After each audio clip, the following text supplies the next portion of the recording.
Soucieux de s'arrimer aux recommandations issues du sommet de Dakar organisé par l'Union africaine en partenariat avec la Banque africaine de développement en janvier dernier, sous le thème « Nourrir l'Afrique, souveraineté alimentaire et résilience », le ministre gabonais de l'Agriculture a lancé un programme de table ronde avec les parties prenantes pour présenter le pacte pour l'alimentation et l'agriculture du Gabon.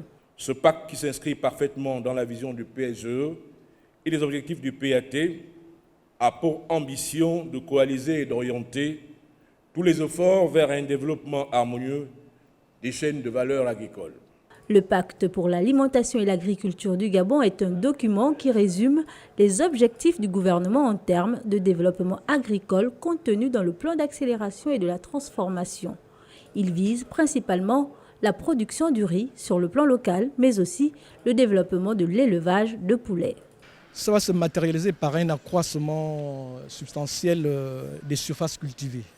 Vous savez que nous avons un programme de développement des zones agricoles à forte productivité qui aujourd'hui concerne à peu près 65 000 hectares et qui a vocation à se développer et à s'étendre sur l'ensemble du pays. Et donc ces zones vont servir donc à produire, donc à augmenter notre production locale et donc à réduire les importations. Des secteurs qui polarisent la demande en financement. L'État met en place en fait les bases d'un développement agricole. Là, par exemple, en cours d'examen à l'Assemblée, nous avons une loi d'orientation qui réserve 50% du marché agricole au Gabon à nos producteurs locaux. Et donc, si un privé veut s'installer au Gabon, il a là une opportunité, un marché qui lui est garanti. Et donc, il pourra donc produire et vendre et écouler ses produits sans embâge. Une invite accordée spécialement au secteur privé pour un plus grand investissement du secteur agricole.